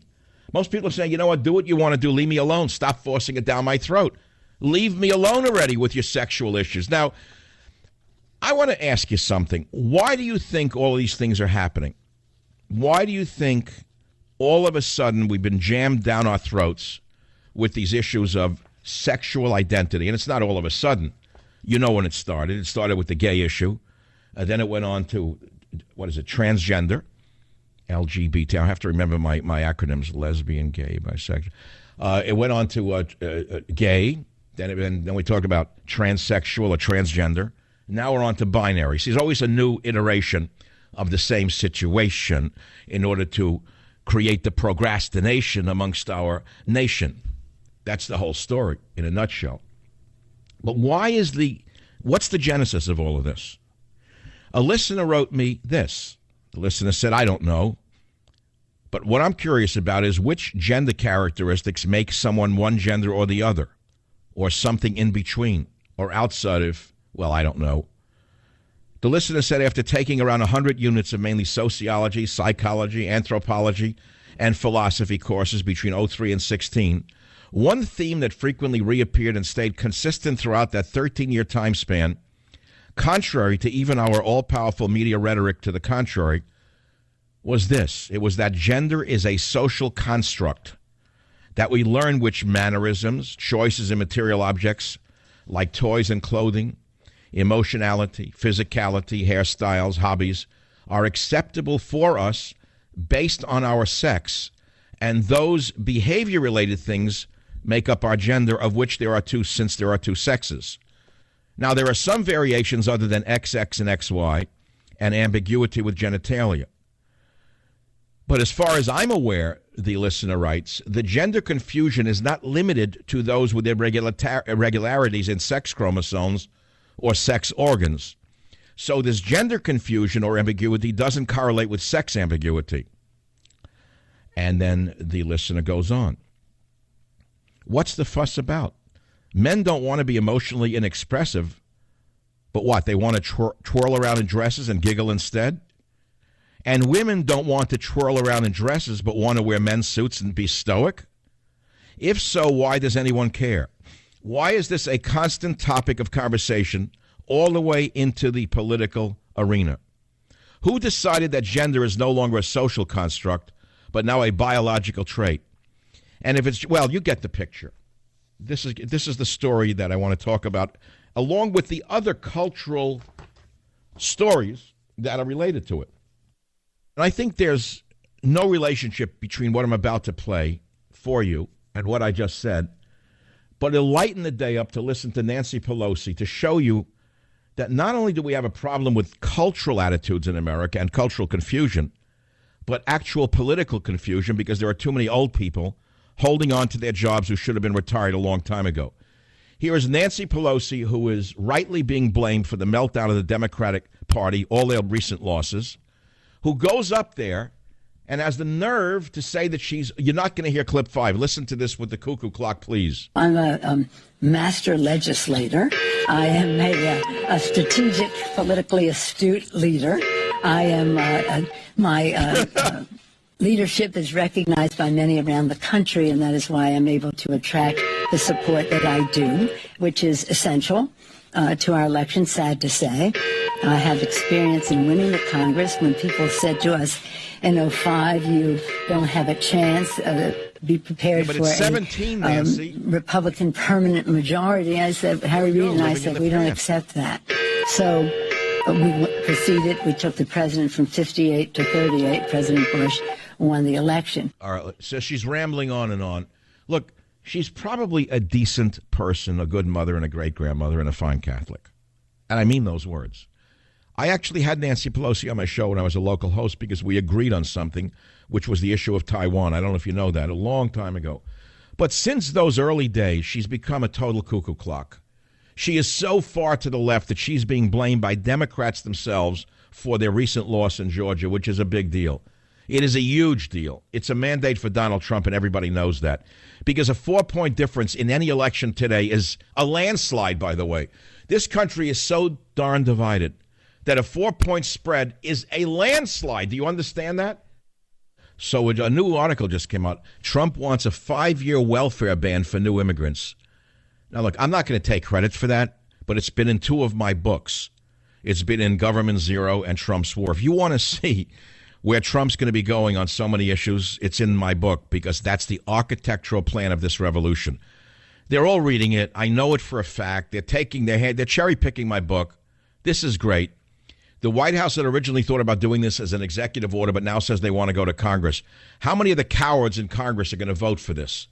It's a good idea because the Center for Immigrant Studies shows that 51% of households headed by an immigrant are using some form of public assistance compared to only 30% among non-immigrant families. So they're bleeding us dry, as we know. They're bleeding us dry We, the people, know it. We're paying the bill, not the congressmen, not the elites on HBO who tell you, oh, that's so racist. That's so profiling. No, it's so sane. That's what it is. We are relaunching Trump's War to rearticulate what we voted for. It is the only book available right now and in the near future that will remind you what this revolution is about. Anyone can bash liberals. It's an old story. It's been done for 25 years. Liberals are bad. Conservatives are good. We all know that. But it's an old message. The world is at war. We woke up after reading that another Muslim in Belgium, suicide vest, did his Allah Akbar dance. Thank God they shot him dead and didn't bring him to justice. He got his justice. I'm sure he's enjoying his virgins. Now, this morning we read that a Muslim stabbed a cop in the neck at an airport in Michigan, screaming Allahu Akbar. But again, don't tell that to the girls at CNN. They don't want to know it's related to a certain, let us say, philosophy and political system. Mainstream media continues to bury and deny the fact that radical Islam has been at war with the West for quite a long time and that all of our lives are in danger. Now, many of you have listened to my radio show over the years. You know that I've recognized this from the day I began in radio over 20 years ago. I have written about it. I have talked about it. Some of our presidents do understand it. Unfortunately, most of the phonies in the media, the cowards, the fake pacifists, are in denial. Deny, deny, deny. Andy Cooper puts his neck in the ground like an ostrich. And they put us all at risk. What do you think it's going to take to awaken America to the danger we are in, to stop the flood of, and I'll say it, I will say it, the flood of Muslims from coming into this country, as Donald Trump said he would do during the campaign? Yes, I am singling out a specific group of people amongst whom there is an inordinate amount of individuals who are either radicalized before they get here or become radical once they are here. What did Trump say he would do? He would ban Muslim immigration, quote, until we can figure this thing out. It's in Trump's war. It's not only his battle for America, it's your battle for America. And as I said to you, when the book came out, it went right to #1 on the New York Times list, despite the fact that I did almost no media. Nobody would have me on with this message. But you did it. Many of you went out and bought multiple copies, and I need you. The Savage Army was just ennobled, well, yesterday with the special election in Georgia, where the Democrats poured in an inordinate, unheard of amount of money to run an unknown candidate against a Republican, thinking that this unknown stooge would win. Well, Pelosi's stooge lost. Pelosi's stooge lost by a large margin. As Lincoln said, you can fool some of the people some of the time, Nancy, and you can fool some of the people all of the time, Nancy, but not everyone lives in San Francisco. In the real America, you can't fool them all of the time. This was a mandate for our revolution. Make no mistake about it. You don't need to ask the media gurus what it was about. It is a mandate, a clear mandate. They spent a fortune. They ran a young guy, and they lost. It's a mandate for everything that Trump said he would do. It is a mandate for all of us deplorables, and we must act now.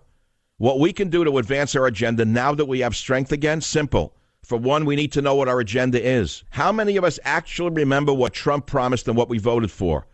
I do. I have a memory like the elephant that supposedly represents the Republican Party. That's pretty good. It's all in Trump's war. And that is why I'm asking you to go out and get your copy, give it to a friend that does not know what the war is about. If you don't want to buy another copy, send your copy to a family member who is a liberal or an undecided. Or more importantly, and this is very critical, to someone who has voted for Trump but moved away from him because of the constant drumbeat of hatred from the phonies in the media, who are not only trying to destroy him and our agenda, but also inadvertently kill all of us by denying the war that we are in, a war that has been started by radical Islam 1,000 years ago. The war that goes on and on and on. Whether it's a bomb in Brussels or a cop being stabbed in Detroit or gays being killed in Orlando, it's always Allahu Akbar. No matter what Andy and the boys do at CNN. No matter what that creature on MSNBC does, it doesn't matter. The reality is, this is the reality. What is it going to take to awaken the world? Well, you are the Savage Army. You are the trumpets. You are an individual trumpet. I need each of you to sing as loudly as you can. And I'm imploring you, I'm asking you to go out and buy another copy of Trump's War immediately. Go and buy it in a bookstore first. I prefer a bookstore. And if it's not there, demand it. Get it back on the shelves. And if you can't find it, buy it today on Amazon. I prefer a bookstore first. Why? because that will send a message to all those people who walk through bookstores, and our message will remain alive. I'll be right back. Join the Savage Nation. Call now, 855-400-SAVAGE, 855-400-7282. Savage. The Savage Nation is sponsored by Swiss America, the only company I trust with my financial future. Call 800-289-2646 or SwissAmerica.com.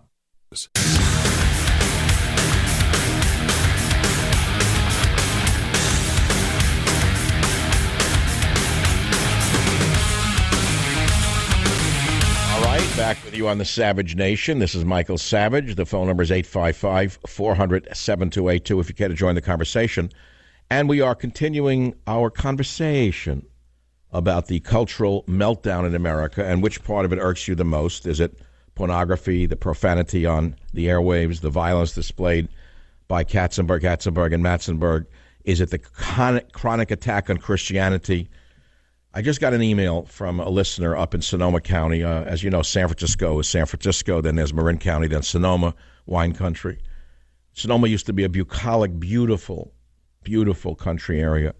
Well, what happened was they invited illegal aliens in to work the vineyards. The illegal aliens had children. The children are now deeply involved in, let us say, less than wholesome activities, gang crimes, narcotics, you name it. So I just get this email. Sonoma County is cutting the narcotics, gang crimes, and community-oriented policing units in order to put that money towards services for the homeless. Can you believe what is going on in this country? In Marin County, I read the budget. You know how much of it is going towards studying rising sea levels when there's been no rise in sea levels for 1,000 years? Do you realize how stupid the people are who are running virtually everything in government from city to county to state? You realize how dumb they are? They're herd animals. What sea level rise? I'm a boater. I study nautical charts. The sea level hasn't risen by a centimeter in all the years I've been boating on San Francisco Bay. There is no sea level rise. But they're studying it to make sure that they can spend more of your money on nonsense. The emailer says it gets even worse. More of the money has been taken from the police to give to some immigrant defense fund and an Andy Lopez Park.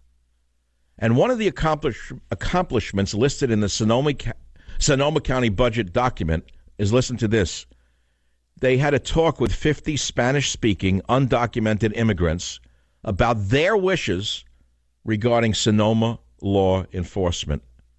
My friends, we the deplorables have to take our country back from these psychotics. I don't care whether they're called liberals, progressives, they're stupid, they're dangerous, they're going to get us all killed. Simple. It's that simple. And it's got to be done legally. Let me be very clear. I read an article this morning in the San Francisco newspaper, online. A group of morons were blocking a street in the name of Against the Trump Care. A bunch of old liberal commies had nothing to do. They laid down in the street, blocking a street. As you well know, that's illegal. As you well know, the police would like to drag them out by their dirty hair.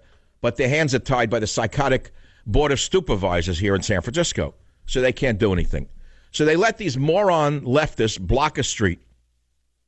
A guy is on a red motorcycle about a block away. He does a U-turn and goes right through the crowd, runs some of them over. Well, naturally, he gets arrested. It's called assault. And when they arrest him, he says, "Oh, you guys want health care? Well, now you're going to go to a hospital. See, you'll get some health care." Big, strapping guy, heavy tattoos, very muscled. Do I approve of it? No. Is it going to happen more and more? Yes. Why is it going to happen more and more? Because we have government anarchy. Write it down. Government anarchy. Write it down. Government anarchy. Write it down. Because we have a bunch of deadbeat grifters in government who are only feathering their own nests. The people are going to take the law into their own hands to fight fire with fire. Bad thing. Join the Savage Nation. Call now, 855-400-SAVAGE, 855-400-7282. Savage.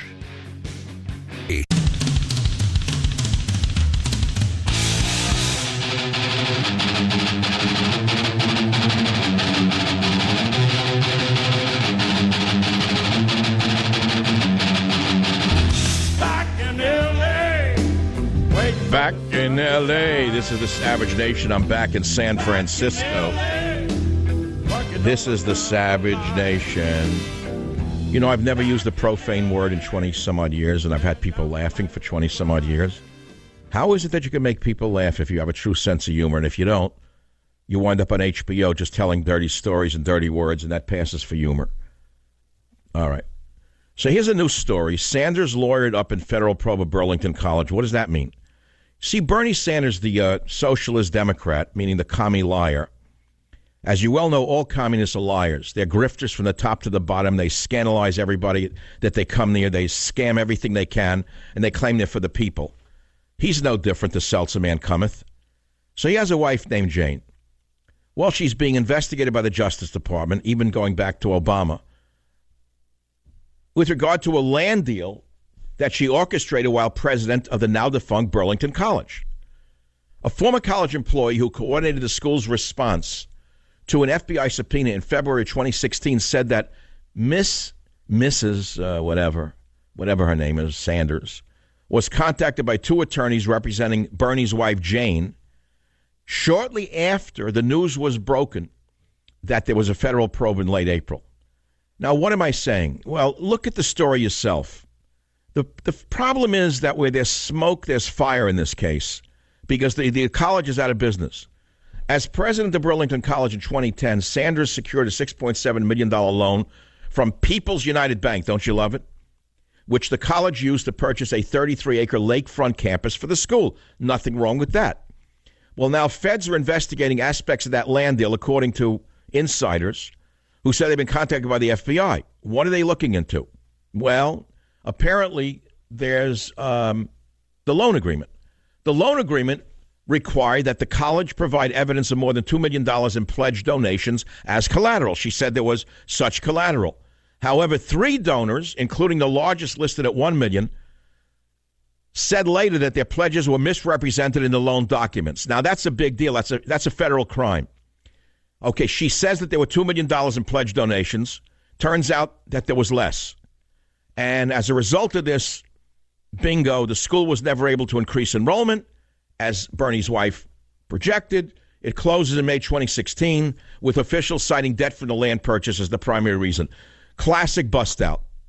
Atlantic City bust-out case. Sopranos bust-out case. But because she's, a notifiably great woman, the wife of the good man who loves the poor and the students and the immigrants, no one really touched it. But now that there's a Republican administration, she may have some real problems on her hand. Well, let's see what the truth is and where it goes from here. Now let's go to some of the callers on the Savage Nation. The phone number is 855-407-282. If you just joined the program, we have been talking about the cultural meltdown in the United States of America, which part of it affects you the most or bothers you the most. You know, my watchword is borders, language, and culture. But what is culture?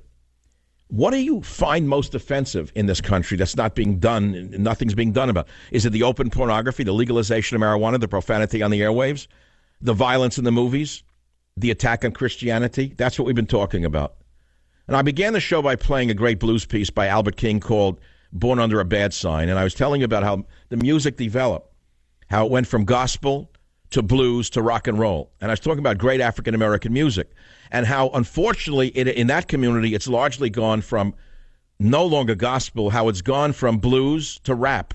Now, if you listen to the lyrics of rap compared to the lyrics of the blues, you'll understand how humanity has died just by listening to those formats of music. And I'm a music lover. Let's put it to you that way. Now let's go to I almost said the Killers. Great. I'm doing well. Let's go to the Killers on the Savage Nation. Let's go to the show Killers on the Savage Nation. Line 3, Mike, WABC. Go ahead, please. What's on your mind? Hey, no one there. Oh, you're there. Great. Say it. What's on your mind? Well, they just opened a Barnes & Noble in my town, East Chester, New York, and I came in here to buy another Trump's War. And if it wasn't in here, I was going to make a stink. But I walked in, and it's on one of the first tables as you walk in under essential reading. So it is. That's shocking. Normally, I would think the booksellers would have put it under women's studies. I know. or on the binary studies or transgender studies or on the bottom of children's books. So apparently it's a book clerk in that store who likes me. He must. I know he must. I'll ask him. That's beautiful, Michael. Stay in the line. I'm going to send you an extra one to give away to a liberal relative because I want your family to come together. 855-407-282 is the phone number. MichaelSavage.com is the website. Does anyone have a real gripe out there in the culture? A real gripe out there? Because there's lots to gripe about, but what are we going to do about it, really? You know, when society starts to change, can you really alter it? Yes, you bet you can. Look what they're doing to you. Of course you can alter it. There are many things that can be done to stop the cultural infestation. I can give you some examples, but you're not going to like me if I do. Many of you would be offended by it. You say it's censorship. Let's start with pornography. Okay? Pornography is mainstream. There was a time that it was only sold in dirty bookstores, and the people who sold it usually went to jail. I'm not, again, go back to when I was a kid. There was no pornography in America. You'd have to go down to Times Square in Manhattan. In the subway, there were magazine stores. My friends and I would go there. You know, boys will do those kinds of things. And they were nudist magazines. It was, you know, under the guise of like nudist colonies. But you knew that the seedy guy, they all looked the same way. They had other magazines somewhere else. Okay. But, okay, they were limited. They were closeted, so to speak. Sorry to use such a loaded term. Then all of a sudden along comes Larry Flint, perhaps the most evil influence in the history of the First Amendment, whose lawyer used the First Amendment to basically spread filth throughout the society. That's my take on this whole thing. And then there was a movie done about him, and they turned him into a culture hero. Well, let me ask you something. You think it's so culturally great to have filth everywhere you turn, where a person doesn't have to turn to his mate or her mate for sexual gratification? They're one click away from relieving themselves. I know it sounds ugly, but let's face reality. That's what pornography is used for. Do you think that is helpful towards marriage or towards relationships or to the human experience, or hurtful? Well, I would think that the religious amongst you would certainly have an answer. You know, thou shalt not covet graven images. That's believed by, it's written in the Jewish Bible. The Muslims believe in it. That's why some of the fanatics will destroy even statues in art museums. They consider art all graven images, by the way. The fanatical Islamists who were killing people, if they got their hands on our society, would burn down the Metropolitan Museum of Art, because they consider all of the art graven images. That's how crazy they are. Look what they did in Palmyra, if you think I'm making it up. Palmyra, one of the most beautiful ancient sites on earth in Syria. When they invaded it, it had been preserved through the ages. They destroyed it. They dynamited it, Palmyra. Why? Because they're sick. They're living in the 7th or 8th century. Well, thank God they've been driven out of Palmyra. We don't want them driven into New York. That's the whole point. So there is a relationship between the meltdown of our culture and the, let us say, infestation of America with ideas that will destroy us. It's really part and parcel of the same thing. It's one thing to look at pornography. It's another thing to permit terrorists in under the guise of freedom, because they're coming in under the guise of, you know, compassion for all immigrants. So this is the problem, in my opinion. That's why I'm talking about it. So I'd rather do this than talk about, you know, bread and milk or the weather, and that's why we're doing it on the Savage Nation. I haven't gotten to some good sound, and we're going to get to some of that good sound now. Here we go again to Charles Schumer, one of my favorite bête noirs, known as a bête noir. And here is Charles Schumer about the new Senate health care bill, which, you know what, to me, I never even talk about health care bills. They're so boring. I'd rather talk about watching varnish dry, because varnish takes a long time to dry as opposed to paint. I've used varnish on my boats. Forget about it. It takes a week. But here's Charles Schumer, who is so boring. I'd rather watch varnish dry about the health care bill 03. Wait a minute. Actually, when you think about it, this is good news, because Schumer stopped talking about collusion with Russia. Have you noticed that the collusion with Russia thing ended about a week or two ago? It's gone. The whole Russia collusion thing is over. So now he's attacking the health care bill. Listen to 03. This is good news. Simply put, this bill will result in higher costs, less care, and millions of Americans will lose their health insurance, particularly through Medicaid. We're all going to die. Right? The women, the elderly, immigrants, veterans, everyone's going to die because of the health care bill, which is basically an affordable bill. You can't afford to give everybody a gold-plated health care system. It doesn't work. Someone has to pay for it. So what Trump did was basically modify it slightly. He didn't take it away. Crazy. But thank God Schumer is at least talking about something about health care instead of about Russia collusion. What we did last week was he looked into the main donors to Charles Schumer. All of them are Wall Street banks. Every one of them are major Wall Street banks. It's so amazing to me that when you look into the donors of these big mouth leftists, they're all what you think they are. A little kind of the hypocritical side. But all politicians give you the malarkey, right? 855-407-282. Let's see what's in the news. I don't know. Let's see. USA Today. I call it USA Away. Here, headline. They stopped bashing Trump. This is a new thing. USA Today every day for 4 straight months was a Trump bashing article. Today they've gone off that. Will you pay more for insurance? Less in taxes. Senate health bill explained. It's starting to sound like a newspaper. It's unbelievable to me. Then they talk about the Gong Show. They're back to their standard fare, which is why they haven't made any money in as many years as they've been in business. So you see, the news is back to what it was doing best, which is boring you with nonsense. Now, the best story of the day is the long shot by the Canadian sniper who killed an ISIS thug from 2 miles away. I told you I have a friend of mine, and I'm proud to, it makes me proud to even say I know him. SEAL Team 3, older guy, great sniper. He's been a filmmaker for all these years since. It's an interesting story how he went from being a great sniper to being a great filmmaker. That's an interesting story because you don't understand this. Just being a sniper is not being a shot. You also have to be a bit of a physicist and an engineer. You have to be really smart with mathematics. But because he was using telescopic lenses, obviously, in his work for the military, he had to learn a lot about lenses. Well, he developed new lenses, I guess, in the military. When he came out, that skill set was used in the movie industry. And I can't give any more information, but he went on to create some of the best-known animation figures in history, all because of his genius in optics. You understand what I'm saying? So when you say sniper, now what would the left make him? Oh, evil white male killer. No, that's not it. The reason the Canadians are using snipers to kill ISIS thugs, mainly the leaders, from a mile or 2 away is because they don't want to drop bombs which will kill innocent people who are basically used as human shields, right? So this is a very important thing. Our snipers are our great heroes, by the way. That's a great story. And as I said, my friend saw the story, I guess because I sent him that story this morning, and he sent back and he said, you see, Mike, he said, this shows you what a steady diet of beer and meatloaf will do for your aim, because that's what he lives on. This is the Savage Nation. Let's go to the callers. WMEX, Mark, line 8. What's on your mind? Go ahead, please. Oh, thank you, Michael. I just have a quick story for you. I live up in the Boston area. I'm a Catholic. I come at the world from that perspective. I'm sorry to hear it. I have a distinct memory of a turning point, I think, in film, I was a big fan. I still am a big fan of films, but I'm largely disgusted by what I see. But back in the early 80s, a film appeared that I think was a turning point because it brought a new level of hyperviolence, and it popularized it. And it was Mad Max, starring Mel Gibson. I remember it distinctly because I was repulsed, and I was with a bunch of friends, and I was in my early 20s, and I said, you guys, we got to get out of here. This is revolting. I'm like, no, we got to watch the rest of it. It never got any better. All right, so you're saying Mel Gibson, the great Christian proponent, was one of the proponents of violence in cinema.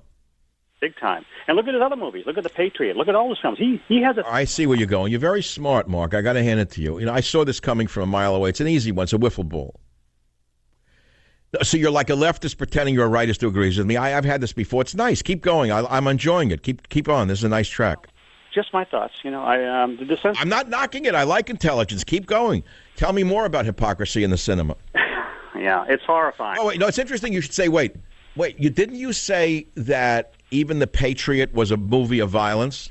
Sure, and I'll let me... Wait, hold on a minute. That's an interesting statement because I made the statement that all nations are forged in blood, that there's not a nation on earth that was not forged in blood. Do you agree with that or not?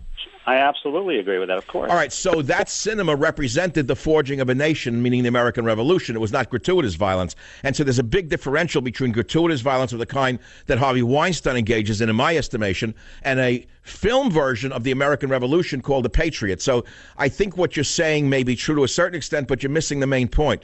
Gratuitous violence, you could say, is different than showing the violence of World War II, right? Or the violence of Vietnam War, or the violence of that our men have to inflict in Iraq or Afghanistan or Syria to kill the enemy. I mean, let's face it, there is violence in the world, and we engage in violence in order to save our society. But that's not the same thing as gratuitous violence, is it? It's how you present it. All right, well, because I present it in my way because I'm very clever. I'll be right back. Join the Savage Nation. Call now, 855-400-SAVAGE, 855-400-7282. Savage. The Savage Nation is sponsored by Swiss America, the only company I trust with my financial future. Call 800-289-2646 or SwissAmerica.com right now.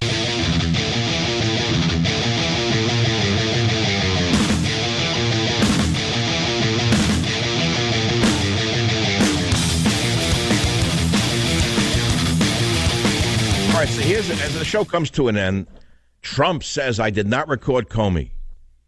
I have a side Comey, but I did not record Comey. Okay, so who did record him? We're talking about Comey, I think of side Comey. But that's not a joke. But the thing is, he didn't record him. And Pelosi, although half her caucus is running from her, saying she's got to go, she says she's confident of her caucus's support. White House hints it's keeping its lists of dishonest media. Now let's listen to Donald Trump on the dishonest media in clip 16 on the Savage Nation. We will never be intimidated by the dishonest media corporations who will say anything and do anything to get people to watch their screens or to get people to buy their failing papers. They are failing. These entrenched forces Power are fighting to the people. Only for themselves, and in many cases for their survival. Okay. Don't think he's given up. This guy is just starting to fight. First of all, the election in Georgia was much bigger than you think. They were sure that if they could turn that one around, the Dems, and take that one, which is a Republican district for sure, they were going to have a chance to recapture Congress. But they lost by a huge percentage. 4 points in a deeply divided election is enormous. They took a terrible beating, and half of Pelosi's caucus wants her out. Trump swore for the First Amendment. Remember that there are people behind the lies, and I write about Soros's brown shirts. Those are the street radicals disrupting your life. Good night and good luck. This is the Savage Nation.